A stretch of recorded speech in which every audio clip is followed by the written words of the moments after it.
शुक्लाम्बरधरं विष्णुं शशिवर्णं चतुर्भुजं प्रसन्नवदनं ध्यायेत् सर्वविघ्नोपशान्तये व्यासं वसिष्ठनप्तारं शक्तेः पौत्रमकल्मषम् पराशरात्मजं वन्दे शुकतातं तपोनिधिं व्यासाय विष्णुरूपाय व्यासरूपाय विष्णवे नमो वै ब्रह्मनिधये वासिष्ठाय नमो नमः अविकाराय शुद्धाय नित्याय परमात्मने सदैकरूपरूपाय विष्णवे सर्वजिष्णवे यस्य स्मरणमात्रेण जन्म संसारबन्धनात् विमुच्यते नमस्तस्मै विष्णवे प्रभविष्णवे ॐ नमो विष्णवे प्रभविष्णवे। श्रीवैशम्पायन उवाच श्रुत्वा धर्मानशेषेण पावनानि च सर्वशः युधिष्ठिरः शान्तनवं पुनरेवाभ्यभाषत। युधिष्ठिर उवाच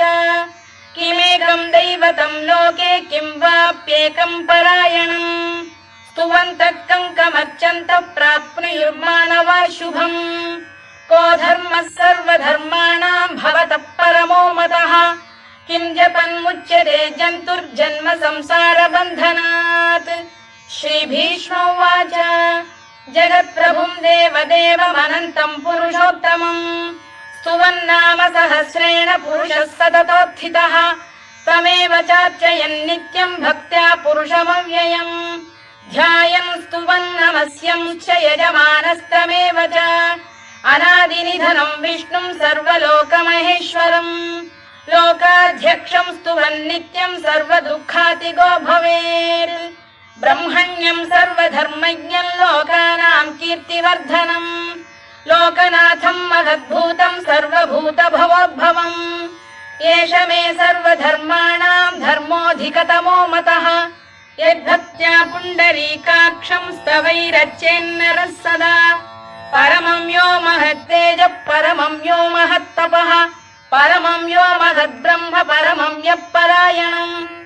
पवित्राणां पवित्रं यो मङ्गलानां च मङ्गलम् दैवतं देवतानां च भूतानां यो व्ययः यतः सर्वाणि भूतानि भवन्त्यादियुगागमे यस्मिंश्च प्रलयं यान्ति पुनरेव युगक्षये तस्य लोकप्रधानस्य जगन्नाथस्य भूपते विष्णोर्नाम सहस्रं मे शृणु पापभयापहम् यानि नामानि गौणानि विख्यातानि महात्मनः ऋषिभिः परिगीतानि तानि वक्ष्यामि भूतये ऋषिर्नाम्नां सहस्रस्य वेदव्यासो महामुनिः छन्दोऽनुष्टुप् तथा देवो भगवान् देवकीसुतः अमृतांशुद्भवो बीजं शक्तिर्देवकी नन्दनः त्रिसामाहृदयं तस्य शान्त्यर्थे विनियुज्यते विष्णुं जिष्णुं महाविष्णुं प्रभविष्णुं महेश्वरम् अनेकरूपदैत्यान्तं नमामि पुरुषोत्तमम् अस्य श्रीविष्णोर्दिव्यसहस्रनामस्तोत्रमहामन्त्रस्य श्रीवेदव्यासो भगवान् ऋषिः अनुष्टुप्छन्दः श्रीमहाविष्णुः परमात्मा श्रीमन्नारायणो देवता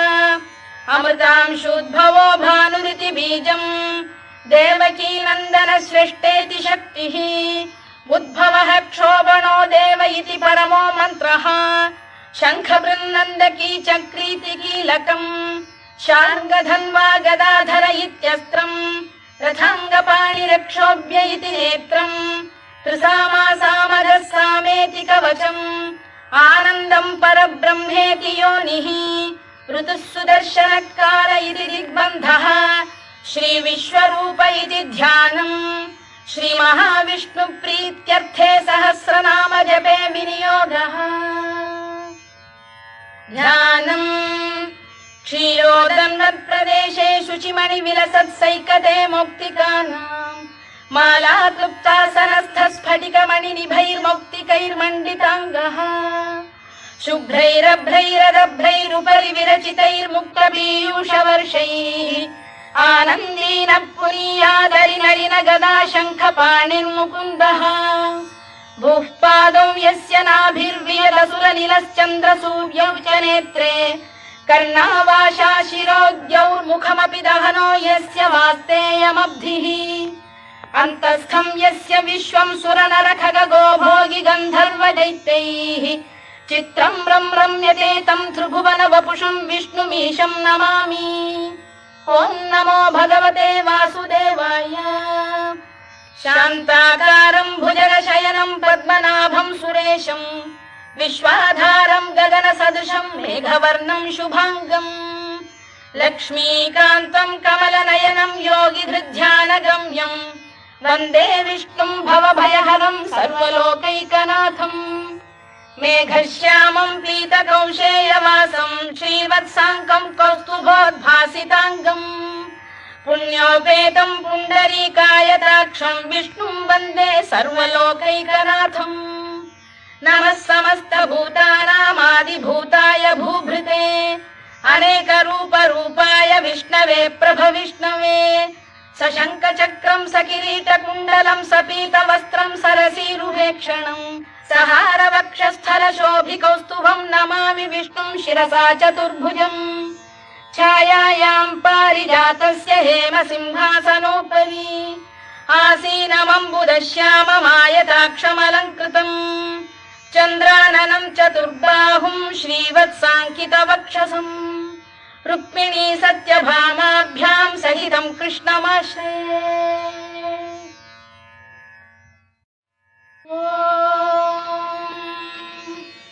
विश्वं विष्णुर्वषत्कारो भूतभव्य भवत्प्रभुः भूतभृद्भावो भूतात्मा भूतभावनः भूतात्मा परमात्मा च मुक्तानां परमागतिः अव्ययः पुरुषः साक्षी क्षेत्रज्ञोऽक्षर एव च योगो योगविदां नेता प्रधानपुरुषेश्वरः नारसिंहवपुः श्रीमान् केशवः पुरुषोत्तमः सर्वः शर्वः शिवस्थाणुर्भूतादिर्निधिरव्ययः सम्भवो भावनो भर्ता प्रभवः प्रभुरीश्वरः स्वयंभूः शम्भुरादित्यः पुष्कराक्षो महास्वनः अनादिनिधनो धाता विधाता धातुरुत्तमः अप्रमेयो ऋषिकेशः पद्मनाभोऽमरप्रभुः विश्वकर्मा मनुस्पष्टा स्थविष्ठस्थविरो ध्रुवः अग्राह्यः शाश्वतः कृष्णो लोहिताक्षप्रदर्दनः प्रभूतस्त्रिककुब्धाम पवित्रं मङ्गलं परम् ईशानप्राणद प्राणो ज्येष्ठः श्रेष्ठः प्रजापतिः हिरण्यगर्भो भूगर्भो माधवो मधुसूदनः ईश्वरो विक्रमी धन्वी मेधावी विक्रमक्रमः अनुत्तमो दुराधर्षः कृतज्ञः कृतिरात्मवान् सुरेशः शरणं शर्म विश्वरेताः प्रजाभवः अधः संवत्सरो व्यालप्रत्ययः सर्वदर्शनः अजः सर्वेश्वरः सिद्धः सिद्धिः सर्वादिरच्युतः वृषाकपिरमेयात्मा सर्वयोगविनिसृतः वसुर्वसुमनः सत्यः समात्मा संमितः समः अमोघः पुण्डरीकाक्षो वृषकर्मा वृषाकृतिः रुद्रो बहुशिरा बभ्रुर्विश्वयोनिश्रुतिश्रवाः अमृतः शाश्वतस्थाणुर्वरारोहो महातपाः सर्वगः सर्वविद्भानुर्विश्वक्सेनो जनार्दनः वेदो वेदविदव्यङ्गो वेदाङ्गो वेदवित्कविः लोकाध्यक्षः सुराध्यक्षो धर्माध्यक्षः कृताकृतः चतुरात्मा चतुर्व्यूहश्चतुर्दंष्टश्चतुर्भुजः भ्राजिष्णुर्भोजनं भोक्ता सहिष्णुर्जगदादिजः अनघो विजयो जेता विश्वयोनिः पुनर्वसुः उपेन्द्रो वामनः प्रांशुरमोघः शुचिरूर्जितः अतीन्द्रः सङ्ग्रहः सर्गो धृतात्मा नियमो यमः वेद्यो वैद्यः सदा योगी वीरः माधवो मधुः अतीन्द्रियो महामायो महोत्साहो महाबलः महाबुद्धिर्महावीर्यो महाशक्तिर्महाद्युतिः अनिर्देश्य वपुः श्रीमान् अमे आत्मा महादृधृत् महेश्वासो महीभर्ता श्रीनिवासः सताङ्गतिः अनिरुद्धः सुरानन्दो गोविन्दो गोविदाम्पतिः मरीचिर्दमनो हंसः सुपर्णो भुजगोत्तमः हिरण्यनाभः सुतपाः पद्मनाभः प्रजापतिः अमृत्युः सर्वदृक्सिंहः सन्धाता सन्धिमान् स्थिरः अजो दुर्मर्षणः शास्ता विश्रुतात्मा सुरारिः गुरुर्गुरुतमो धाम सत्यः सत्यपराक्रमः निमिषो निमिषस्रग्वी वाचस्पतिरुदारधीः अग्रणी ग्रामणी श्रीमान् न्यायो नेता समीरणः सहस्रमूर्धा विश्वात्मा सहस्राक्षः सहस्रपात् आवर्तनो निवृत्तात्मा संवृतः सम्प्रमर्दनः अधः संवर्तको वह्निरनिलो धरणीधरः सुप्रसाद प्रसन्नात्मा विश्वधृक् विश्वभुग्विभुः सत्कर्ता सत्कृतः साधुर्जह्नुर्नारायणो नरः असंख्येयो प्रमेयात्मा विशिष्टः शिष्टकृच्छुचिः सिद्धार्थः सिद्धसङ्कल्पः सिद्धिदः सिद्धिसाधनः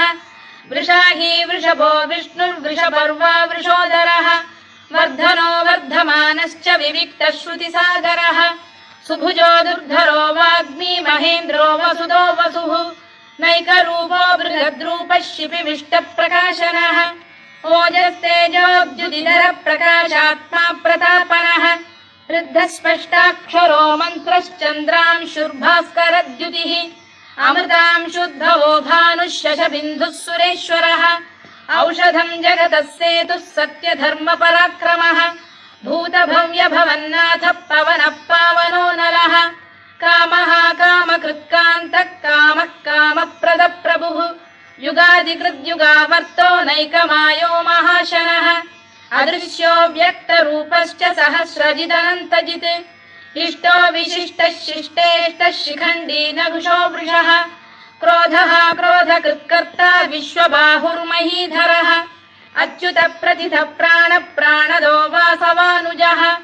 अपां निधिरधिष्ठानमप्रमत्त प्रतिष्ठितः स्कन्द स्कन्दधरो धुर्यो वरदो वायुवाहनः वासुदेवो बृहद्भानुरादिदेवः पुरन्दरः अशोकस्तारणस्तारः शूरः शौरिर्जनेश्वरः अनुकूलः शतावर्तः पद्मी पद्मनिभेक्षणः पद्मनाभोरविन्दाक्षः पद्मगर्भः शरीरभृत् महर्धिर्वृद्धो वृद्धात्मा महाक्षो गरुडध्वजः अतुलः शरभो भीमः समयज्ञो हविर्हरिः सर्वलक्षणलक्षण्यो लक्ष्मीवान् समितिञ्जयः विक्षरो रोहितो मार्गो हेतुर्दामोदरः सः महीधरो महाभागो वेगवानमिताशनः उद्भवः क्षोभणो देवः श्रीगर्भः परमेश्वरः करणं कारणं कर्ता विकर्ता गहनो गुहः व्यवसायो व्यवस्थानः संस्थानस्थानदो ध्रुवः परद्धिः परमस्पष्टः तुष्टः पुष्टः शुभेक्षणः रामो विरामो विरतो मार्गो नेयो नयोनयः वीरः शक्तिमतां श्रेष्ठो धर्मो धर्मविदुत्तमः वैकुण्ठः पुरुष प्राण प्राणद प्रणव पृतुः हिरण्यगर्भः शत्रुघ्नो व्याप्तो वायुरधोक्षजः ऋतुः सुदर्शनकारः परमेष्ठी परिग्रहः उग्रः संवत्सरो दक्षो विश्रामो विश्वदक्षिणः विस्तारस्थावरस्थाणुः प्रमाणं बीजमव्ययम् अर्थोऽनर्थो महाकोशो महाभोगो महाधनः